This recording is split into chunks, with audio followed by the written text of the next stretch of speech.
All right, I think we're live. Good evening, everyone, and welcome to Greater Canberra's online seminar on a topic that always gets people excited, car parking. My name is Andrew Dinellan. I'm Secretary of Greater Canberra, and I'd like to start by acknowledging that we live and work on Ngunnawal and Ngambri country, and we pay our respects to the Ngunnawal and Ngambri peoples as the First Nations of the Canberra region. And I also acknowledge that we have people watching from other areas of Australia which have other traditional owners, and we pay our respects to them as well. And of course, our speakers tonight are not from Ngunnawal country. They are joining from Tamaki Makaurau in Aotearoa, in Auckland, New Zealand. For those of you who aren't familiar with us, Greater Canberra is a community advocacy group which is on a mission to make Canberra a more affordable, livable and sustainable place for all Canberrans. We say yes in our backyard to more housing, better public spaces and sustainable, efficient transport.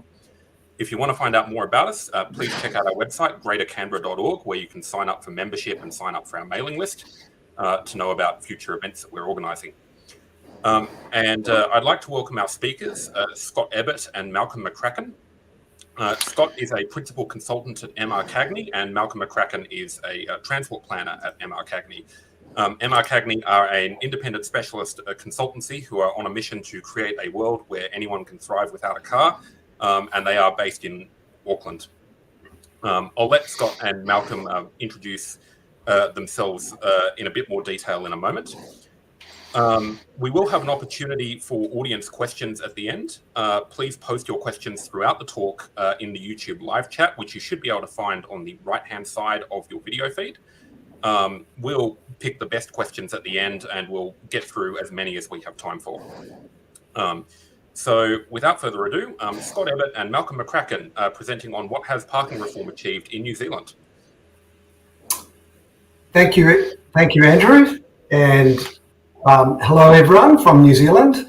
So as Andrew mentioned, I'm a principal at MR Cagney based in Auckland, and I've been involved in the parking reform journey in New Zealand for about 14 years. So I've been with MR Cagney for 4 years, and then I was 10 years at Auckland Transport, which is the transport agency that runs transport in Auckland. MR Cagney, the consultancy where I work, have been involved with this journey of challenging minimum parking requirements and leading to their ultimate removal, which I'll be talking about. And we have Malcolm McCracken here. Malcolm, do you want to give a quick intro? Kia ora koutou, and great to be here. My name's Malcolm McCracken. I'm a transport planner at MR Cagney. Been here almost 4 years, similar to Scott. I think we're about a month apart in joining the organisation. I'm passionate about sustainable transport, housing, and creating better urban places. And parking minimums or the removal of them is a key part of that. So excited to share our work with you tonight. Right. So have we got slides? Should be visible. Okay. Yep. Cool. Right. Okay. I'll go to the next one. So this presentation will cover some evidence around minimum parking requirements, what they are, and some of the evidence around the negative impacts of them. I probably won't dwell on that too much because I think a lot of you may know that. And then mainly we'll be talking about the journey of that New Zealand has gone to remove minimum parking requirements, which they are now removed in Auckland. Across all of New Zealand. So we'll be talking about Auckland and then the national changes. I'll be talking about how these changes were introduced, and then Malcolm will be talking about some of the outcomes that we've seen across New Zealand, and then we'll be covering some supporting measures for the parking reform. So, what are minimum parking requirements? So essentially they're a regulatory mechanism to ensure a minimum level of parking be provided based on near peak demand for unpriced parking. So they can be based on a number of factors like gross floor area, number of bedrooms, number of staff, number of litres in a swimming pool I've seen. So really arcane rules based on quite historical measures around how much parking should be provided. So these have been around since about the 1950s, and they were introduced really under the assumption that everyone was going to drive, everyone was going to have a car. So all developments needed to cater for driving and for cars.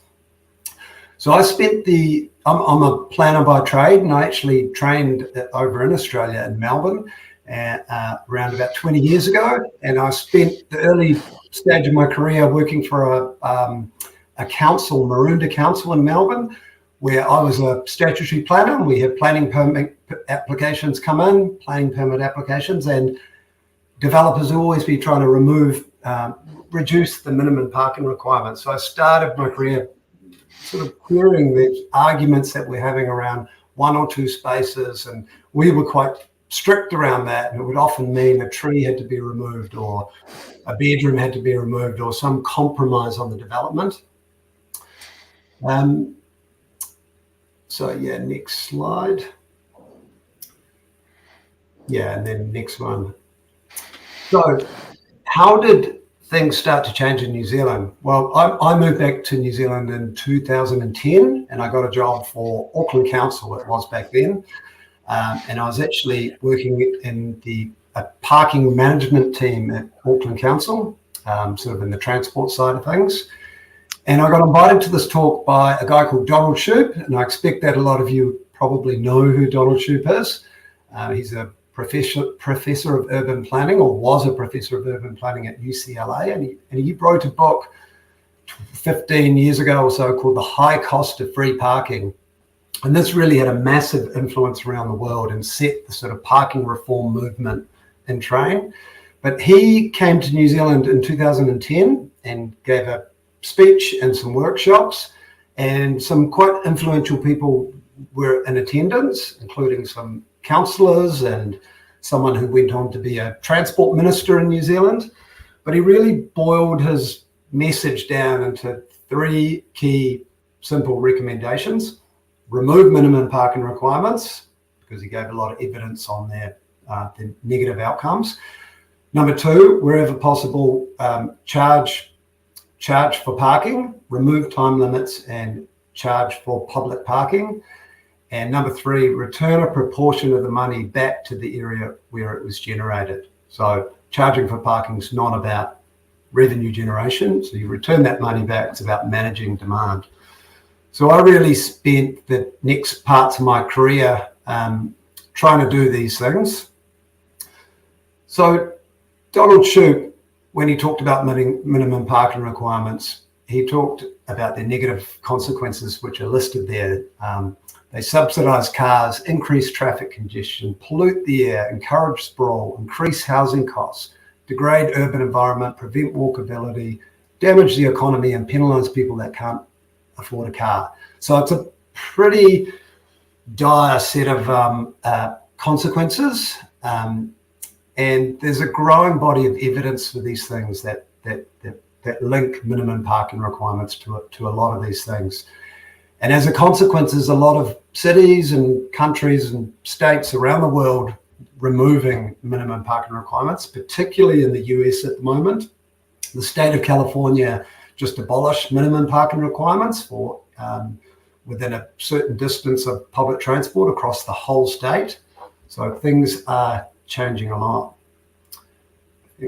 So there's a quote there from a lecturer at RMIT in Melbourne. So I don't know if we can think of a planning control that's done as much harm to as many people for as undetectable a benefit as the application of minimum parking controls. So again, this is from Australia, but there is growing evidence around this. Next slide, Malcolm.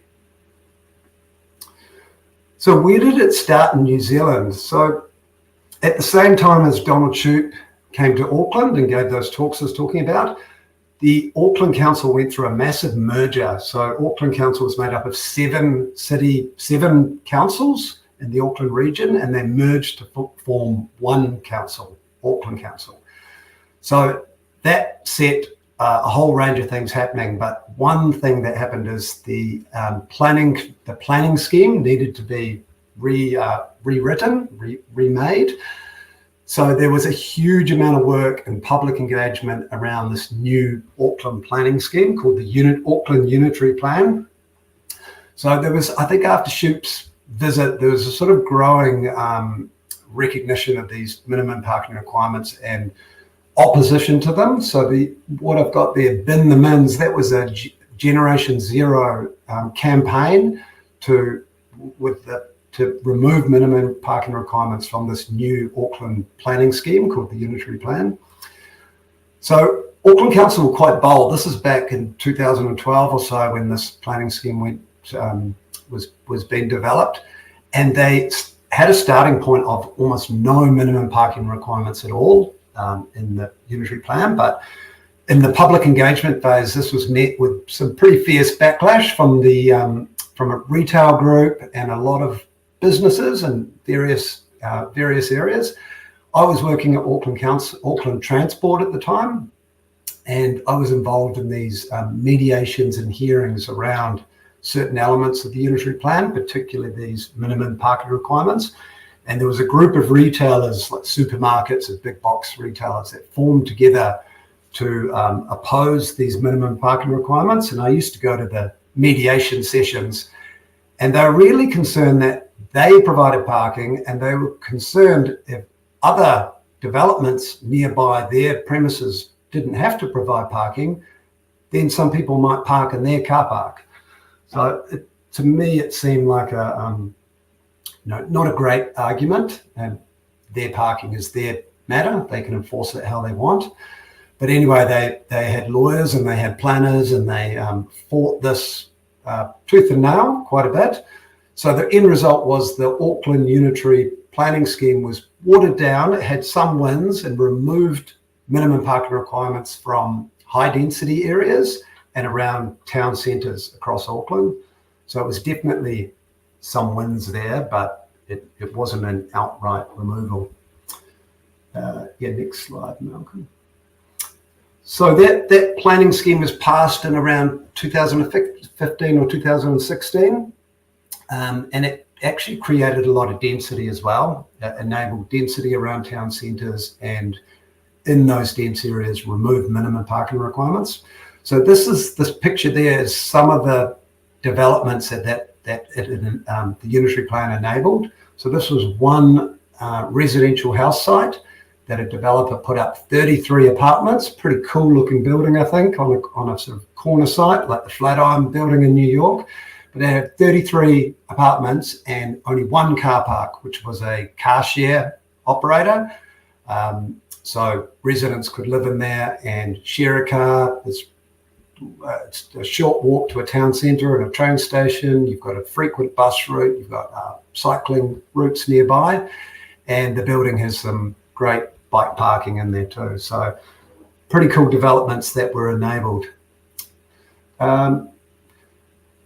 So what I've talked about so far is really the Auckland process with starting to challenge and remove these minimum parking requirements.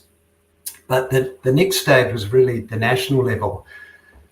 And housing affordability was is a huge issue, but was a huge issue in New Zealand 3 or 4 years ago.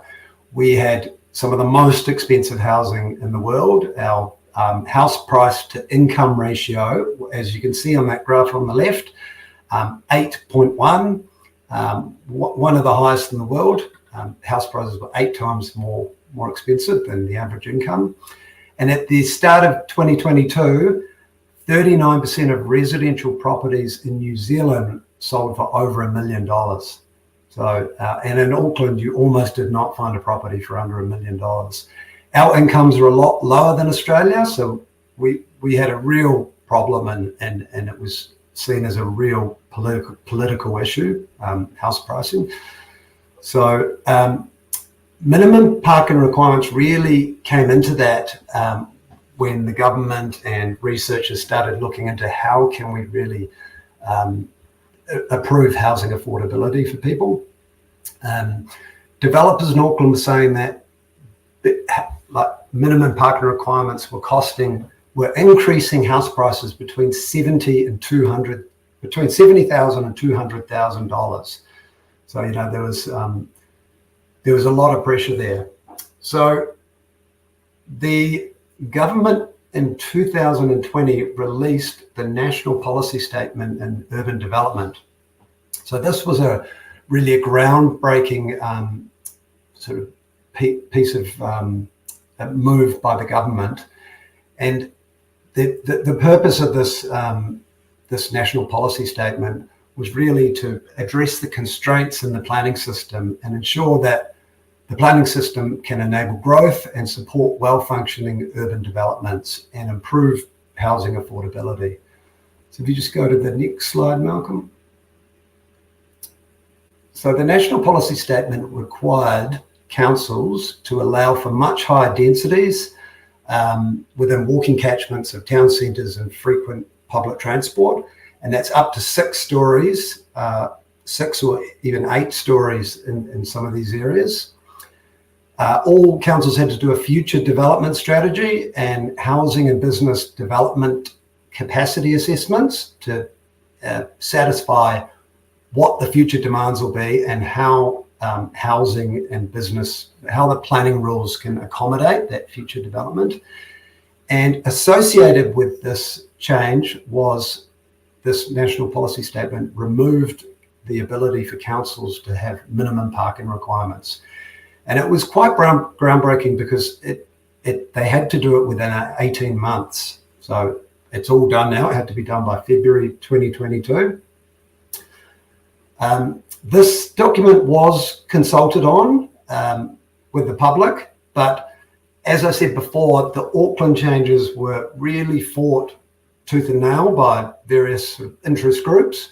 The national level, National Policy Statement and Urban Development really went through quite smoothly. Not a lot of opposition to it, and it could be because of its link to sort of housing reform and planning reform rather than specific just removing minimum parking requirements.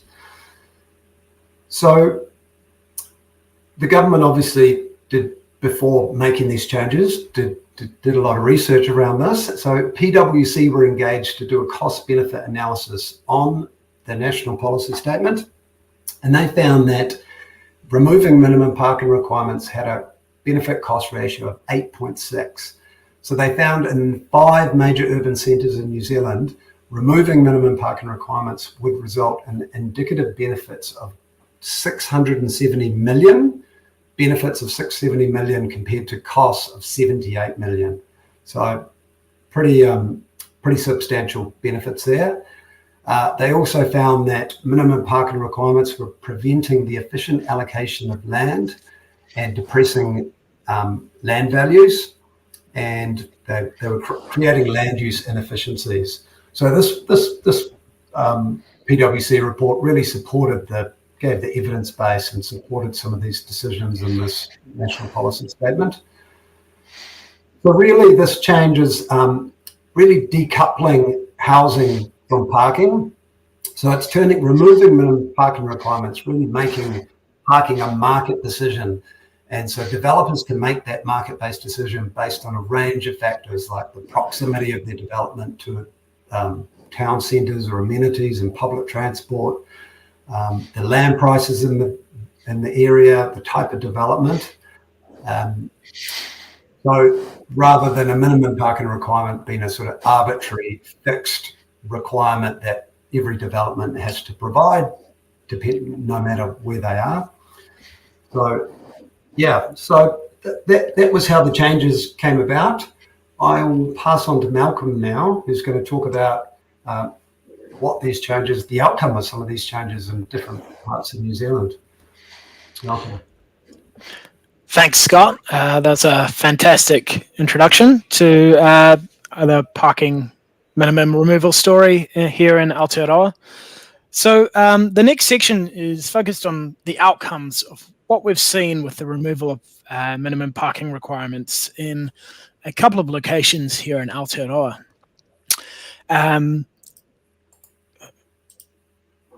Firstly, from a housing affordability perspective, the removal of minimum parking requirements can reduce the amount of parking provided and enable more homes to be built within the same land area.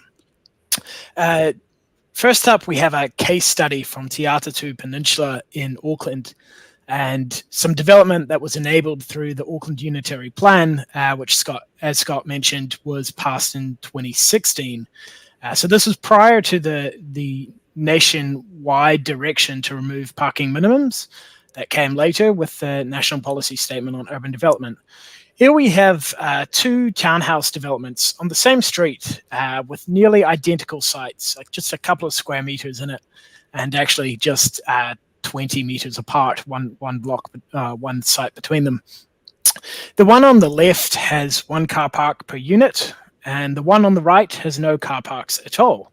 So what does this achieve? Here's the site plan for the unit on the left with one car park per unit. So we've got 3 townhouses at the front of the site and another 5 at the rear with 8 car parks provided in a sort of courtyard layout at the front. And as you can see, it takes up a fairly significant portion of the site. But just down the road, and a very similar site with similar constraint, a developer has taken a different approach by not providing any car parking. And this instead has enabled an additional 2 homes to be built, arguably with a better outdoor living space layout, and of course providing a reduction in house price without the need to buy a car park. Now, that's kind of what happens at a small scale on a site-by-site basis, is it can enable a couple more homes. But what is really interesting is when you see this on a suburb or city-wide basis. So the next case study is in Lower Hutt. Lower Hutt is one of the cities that make up the Greater Wellington region. As you can see with the map on the right, it is relatively close to Wellington Central Station, most of the city being roughly half an hour train ride at max, and a bit less for the stations closer in. With the National Policy Statement passing, being introduced in 2020, as Scott mentioned, councils had 18 months to sort of work through the removal of parking minimums and sort of decide on any other policies that they might need, particularly with how they would enforce. Now, Hutt City were the first to fully remove it just a month later. And we've done some research in the space which indicates there's significant benefit from doing this alongside upzoning. So a bit of a timeline for the changes in Hutt City. In April 2020, prior to the National Policy Statement, a public plan change number 43 passed or was notified, and this enables up to 3 stories in large parts of the Lower Hutt urban area, enabling more terraced housing and low-rise apartments. So when the National Policy Statement was released, and Hutt City Council were very quick to adopt the removal of parking minimums, those 2 actions sort of came together and enabled significantly more development to occur. The rest of the National Policy Statement action, which we'll cover a little bit more detail on, is only going to come into effect sort of later this month. So what action have we seen on the ground? Well, there was a very pronounced reduction in the number of car parks being provided in new multi-unit housing developments within the Lower Hutt. So these are your terraced housing developments where you've got a joint wall potentially with your neighbor on at least one side, or low-rise apartments, up to 3 stories generally.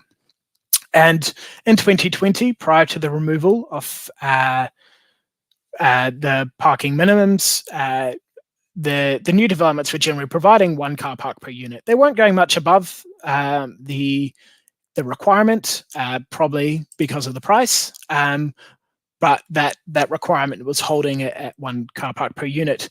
The following year, we saw the average car park per unit ratio across developments half down to 0.5. So only every second unit on average had a car park. And that decrease continued into 2022. And 2022 was a very significant year on the back of the plan change that sort of enabled up to 3 stories in much of Lower Hutt. And on the back of removal of parking minimums being removed, over 600 terraced houses and low-rise apartments were built across the Lower Hutt urban area, and even in Wainuiomata and Stokes Valley, which are a little bit geographically further out from the core. So what we have also noticed with this data collection is that the car park per unit ratio tends to differ by location in relation to access to rapid transit with the train line that continues up this valley.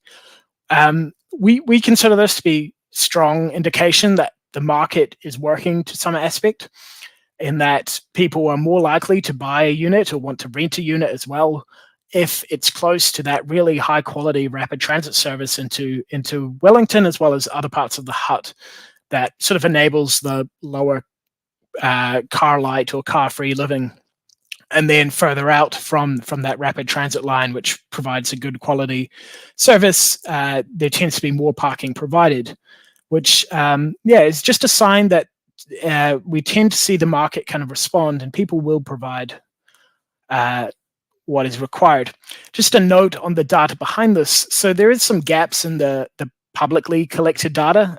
So this data is self-collected from property listings, development websites, etc., and is based on the year of completion. So we saw quite a quick response, but it was sort of 2 years after those major changes that the development really ramped up in Lower Hutt, which is helping with the general supply of rentals, as well as helping first home buyers and people looking for smaller, more affordable units. So what does this look like on the ground in Lower Hutt? Well, some developers have really gone a bit gung-ho in terms of development, which is great when you've got a housing shortage. Our research shows that at least 20 developments planned, under construction or recently built have come with 0 car parks across the whole development. One example of this is in Rainy Grove, which is right beside Wingate Station in Taita. 4 dwellings have been replaced or are shortly to be completed, replaced with 37 new terraced houses of 1 to 2 bedrooms. There are 0 car parks, but as you can see with the Google Maps satellite, this is right beside a railway station, which is a 26-minute train journey into Wellington Central, and from there a short walk to much of Wellington City itself. So that's a great start, but what is continuing is equally exciting. So as Scott mentioned, the National Policy Statement on Urban Development not only directed removal of parking minimums, but quite significant upzoning in certain locations, such as the walking catchments of city and major metropolitan and town centres in our biggest cities in across New Zealand, and around rapid transit stations. So the map we have here is of Lower Hutt's plan change that will be coming into effect shortly. And as you can see, that darker brown color is the new high density residential zone, which allows for buildings of up to 6 stories, subject to some planning permission and resource consent process, really across that area. And again, in partnership or in partnership with the removal of parking minimums is going to make it significantly easier to build new housing in locations close to good public transport and close to Hutt Central. Now, alongside this, a point Scott and I love to talk about is unbundling parking. Now, what we mean by unbundling is the separation of the cost of housing from house prices and rents. This really allows for individual choice around the need for parking and how much parking you need, as well as lowering the entry point for both rentals and purchasing a home. So how much can this save? As Scott mentioned, with the developers talking about 70 to 100 or even 200,000 in the most expensive developments, this could be saving at least $40,000 to $100,000 off the price of a new home, which makes it significantly easier and lowers that point of entry for first-time buyers in particular, as well as people trying to downsize. They might be able to find something which suits better. It's not just with the purchase of a new home, though. It can also be really important in the rental sector. So build to rent is emerging slowly here in Aotearoa. There's some exciting developments coming online, and I think Australia is probably slightly ahead in the build to rent development market. But one of our providers, Simplicity Living, recently unbundled parking and the price of renting an apartment in their developments. And they're pricing that at $35 per week, which is quite a significant saving across a year. Now, this reduces the cost of entry to a higher quality rental product, but also allows the developer to collect data over time as they see how much people actually value an off-street car park, the security that provides, knowing that you've paid for that car park and that's free. And it will probably help them inform future developments on how much parking they require. If they're finding low demand in areas close to rapid transit, which is where they intend to build, then it might actually allow them to build more houses on that same land and reduce the amount of car parking they're building. So it's really an important step in terms of enabling better urban development.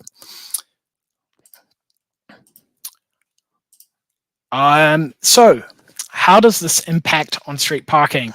I'll pass back to Scott, who is our resident expert in parking management. I think you might be muted, Scott. Sorry.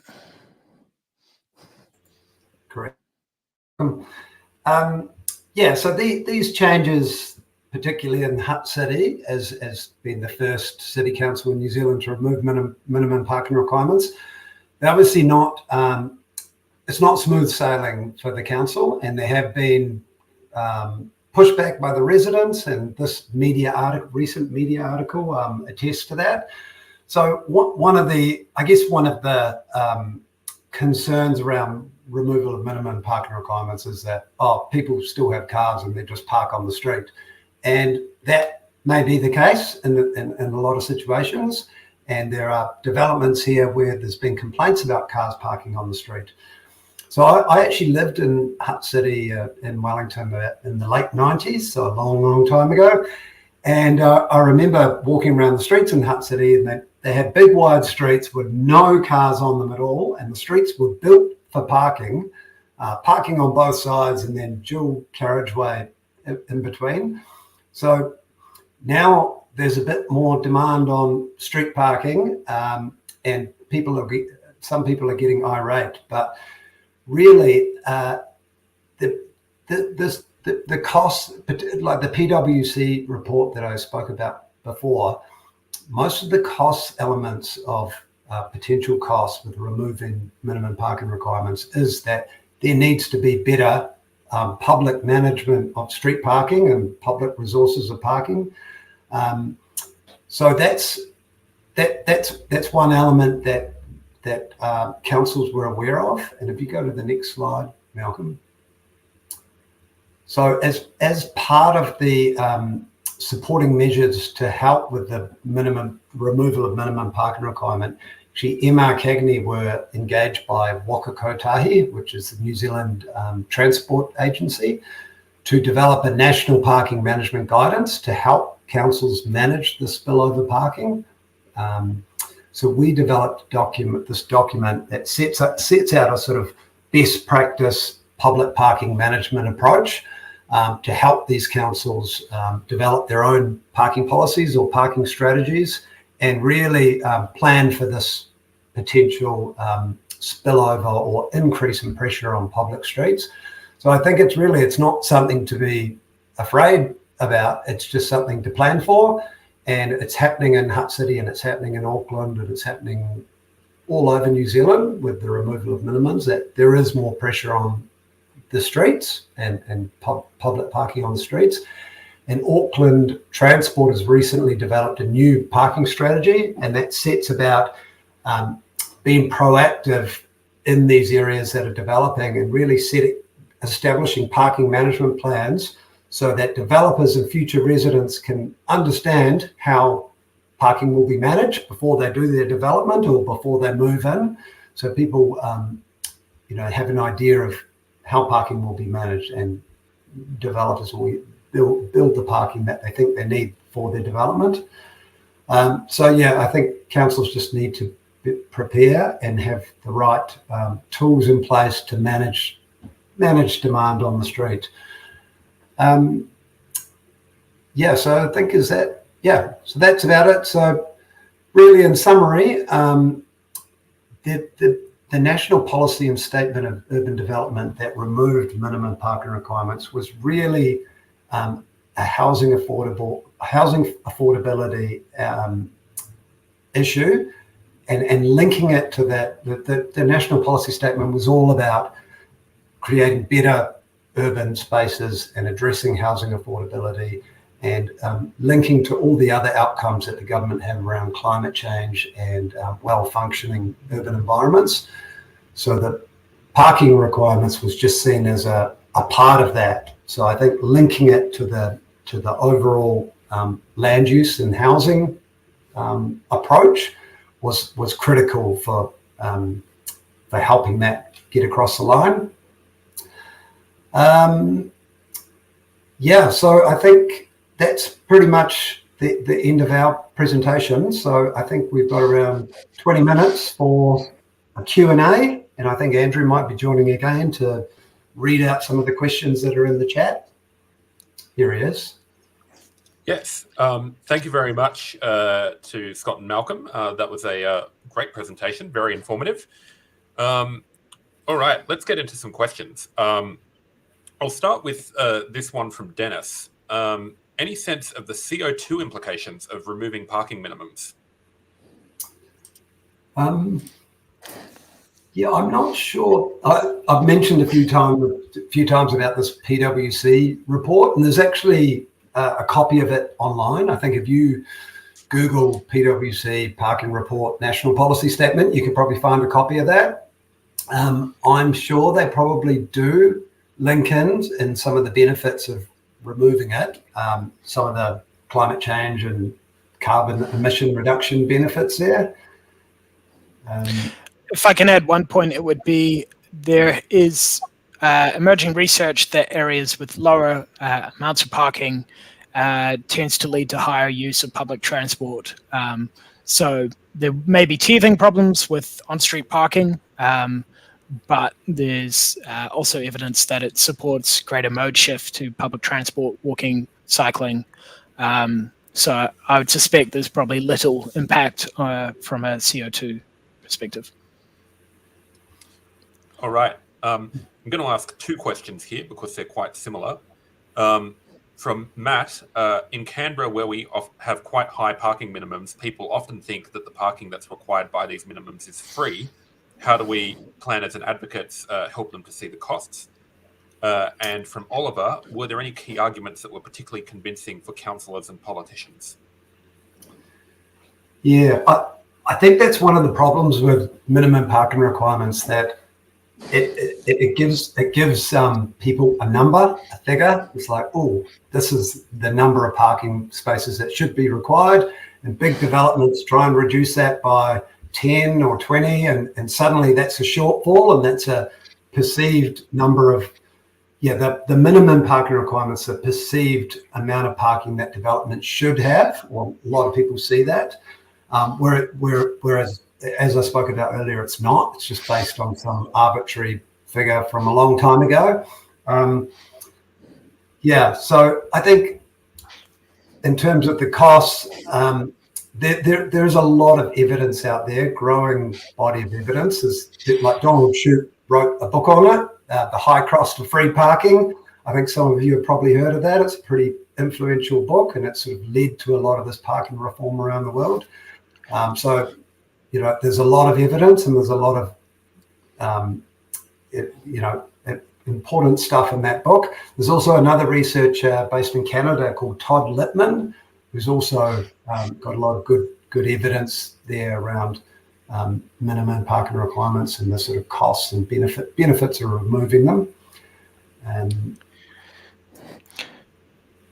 the second question, any key arguments that were particularly convincing? I think, most of our presentation has been about really linking it to housing issues. And I know in Canberra there, you have a housing affordability problem, and a lot of the work that your Greater Canberra organisation does is around housing. So I think there was a lot higher success in achieving the argument around removing minimum parking requirements when it was linked to housing. Everyone needs housing. I think in the presentation I gave some figures there around the sort of the negative consequences of minimum parking requirements pushing up house prices, creating urban sprawl, and then some of those developments we showed that you can replace one house with 30 apartments in the right location where people don't need a car, and you can create car share, but the flexibility in the planning rules allow that type of development, and suddenly you're getting a lot more housing. And I'll just add as well, we spoke about Hutt City quite a lot. Malcolm gave that as an example. Hutt City was the first city council to remove minimum parking requirements. They've also seen the biggest drop in house prices since house prices in New Zealand started to dip around the start of last year. They've seen one of the biggest drops. So not saying that's minimum parking requirements, but I'm sure it's playing a part. If I can add one point there, it's probably, while the housing side of it is important, there's also the kind of city shaping role that parking can have if you're requiring it in a negative way, with really poor built form, making it more difficult to walk places. Whereas if you remove those requirements and you allow denser building, you can create far more vibrant sort of downtowns and town centers where people can conduct business, they can socialize, they can live. And we all love those kind of destinations where all of that takes place, whether it's vibrant city centers overseas or closer to home. And most of them have done a lot better since removing parking minimums, and we've seen that in Auckland too. With the city centre, there's a lot of really low parking rates and relatively affordable housing, and that supports the student economy here, with a couple of the universities being based in the city centre, as well as providing for sort of young professionals who work in the city in office jobs and don't fancy the commute to the outer suburbs. And it sort of contributes to all of that, which politicians are usually keen to see the success of their city too. All right. Continuing on the topic of housing, another question from Matt here. Read your evidence that better located areas in Lower Hutt had fewer units. Where could we expect to see more homes if Canberra abolished minimum parking requirements? You may have meant to say less parking rather than fewer units. Yeah, I think generally they were having higher units built in those areas close to rapid transit. There was plenty being built elsewhere too in the few more outer parts. What I would say there is kind of the critical part is always going to be the upzoning that needs to go hand in hand with that. You need widespread upzoning of those areas to provide the opportunity for developers to find sites.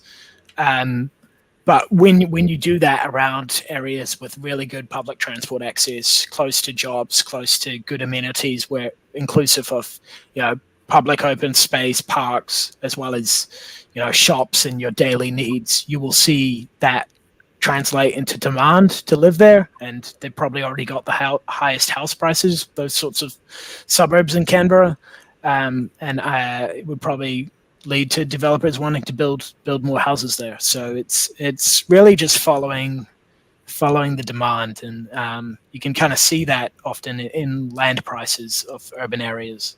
The highest areas with highest level of access to jobs and to other amenities are really desirable, and that's where we should be building more homes. And Matt has clarified that he did mean to say more units. Scott, do you have anything to add to that? Yeah, I was just going to add that I think the removal of minimum parking requirements has really spurred a lot of innovation in terms of developments and developers. I spoke to a developer in Auckland a few months ago, and he's doing a car light development. There is a few parking spaces, but most of the units don't have any parking. But he's looking at ways that he can support residents to live without a car and take up other modes. He's got car share in his development. They're investigating whether they can give public transport passes preloaded with a certain number of credits. So when you move in, you get a public transport pass, you get a car share membership. They've had some developers give away electric scooters with their developments. So you're starting to get all these sort of innovative ways that developers can help their residents live without a car and help, the cause that a lot of governments and councils are trying to encourage, more mode shift to sustainable modes. Thank you. We've got a couple of questions here. Firstly, from Adam, do you have any comments for areas that don't have rapid transit? And also from John, what have the impacts been in New Zealand cities with less developed public transport than Greater Wellington and Auckland, such as Hamilton, Christchurch, or Tauranga? So what tips do you have for cities that don't have quite as developed a public transport network? Yeah. I think it's important to recognise that removing minimum parking requirements doesn't mean no developers are going to provide parking. So developers make decisions based on where their development is and what city or town their development is. So obviously in places with poor alternative options, developers, they still need to sell these places. They're going to probably provide parking in those areas. I think it gives the opportunity for councils to work in these areas to work with developers and look at where they can provide better transport alternatives. I think it's a sort of case by case and city by city, that town by town, depending on the options available. Adding a bit there with regards to Canberra, obviously the light rail line has been a fantastic success since being implemented, and really fantastic news today to hear the extensions being approved. Section 2A, and hopefully the next sections aren't too far behind. But it's not just about rapid transit, and I'll speak to that in twofold. So one, in Auckland, we have a rapid transit network that consists of a few heavy rail lines that we're investing in and improving the capacity of, as well as the Northern Busway, which is a really successful rapid transit project. But public transport networks are layers, and you have different tiers of it. Rapid transit is very high capacity, dedicated right away, maybe could be considered the backbone of a network, but having really good, frequent bus routes that sort of crisscross the city, connecting your major destinations, are fundamental to that as well. And Canberra's rapid bus network is part of that. And really, again, this goes hand in hand to this sort of city shaping stuff. Alongside removal of parking minimums and enabling higher density, you need to be investing in really good public transport, good walking and cycling connections for more local journeys, and looking at alternatives like car share and other forms of shared mobility, as Scott mentioned. So it's twofold. I think the other question was regarding other cities. Was that? What about other cities in New Zealand that have less developed transport than Auckland and Wellington? So I have probably done a bit less research in that space, but I can speak more anecdotally about Christchurch, which has also seen sort of a boom in terraced housing being built relatively close to the city centre there. And again, they've seen a lot of zero car park developments being built, which is fantastic for housing supply. And I know several friends in the city have found it pretty easy to get a new build townhouse relatively close to their place of work. They can cycle. There's really good bus routes and improving levels of bus priority. So Christchurch again is while not in this presentation, is seeing the same sort of results. At least anecdotally, that's happening. And in terms of other cities, there's generally lower levels of this sort of development, but it'll be interesting to follow with the likes of Hamilton, Tauranga. The whole country is high house prices, so I'm sure there'll be some adoption of it.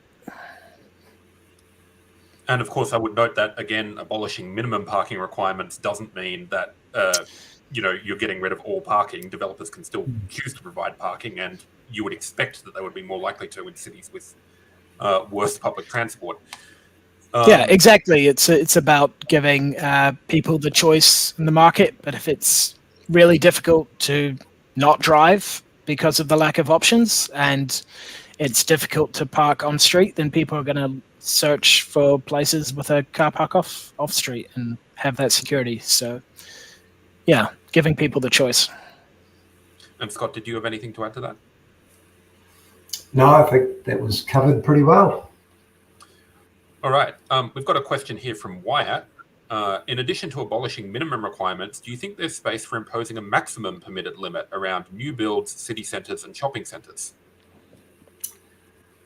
Yeah, I think with the maximum, where you set a sort of a maximum level that developers, maximum level of parking that developers can provide. The research that I've seen is there's a lot more benefits in removing the minimum than imposing a maximum. And it makes sense, really. Like, developers are always looking to reduce their costs as much as possible. So why would they provide a whole lot of parking if it wasn't needed? I know some centres have put in a maximum for certain reasons, like they don't want to overload the capacity of the traffic, the roading network around that centre. But yeah, I think there's a lot more benefits in removing the minimum. Maximum may have a part to play in some locations, but overall, developers are looking to reduce their costs as much as possible and only provide enough parking that they need to sell that development. So yeah, I think possibly in cases of offices and certain land use, office, retail malls, that sort of thing, I think a maximum can have some benefits.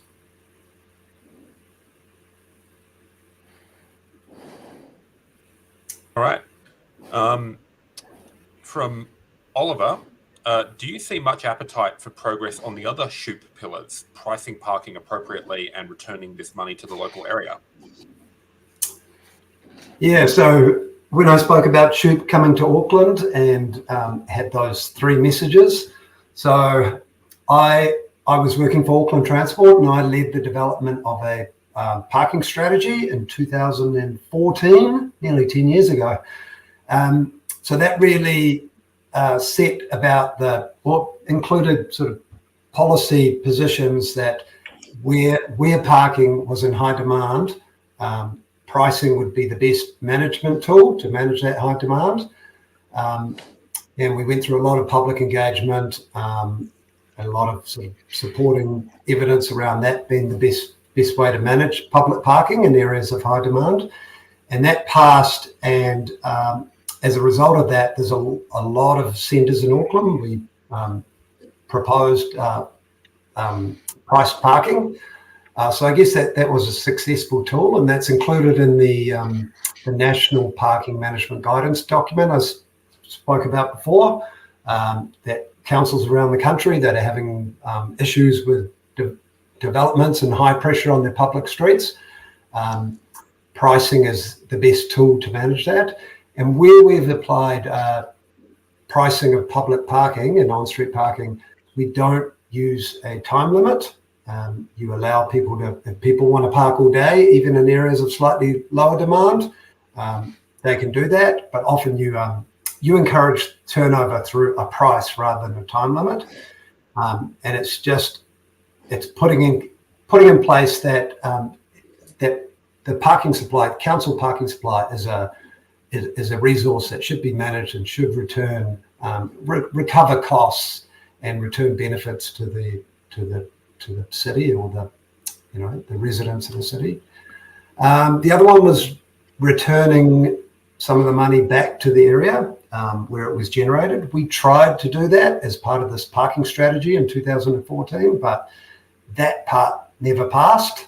That really, when Shoup talked about that, he gives the example of a place in California called, forgotten the name of it, but they put in price parking and they said that a proportion of the revenue from the meters will go back and be invested in the local area to fix footpaths and crossings and provide bus stops and transport alternatives. So that was a successful case study where paid parking actually returned benefits back to the local area and then got more support from the retailers because they could see the uplift and benefits in their local area. Yeah. All right.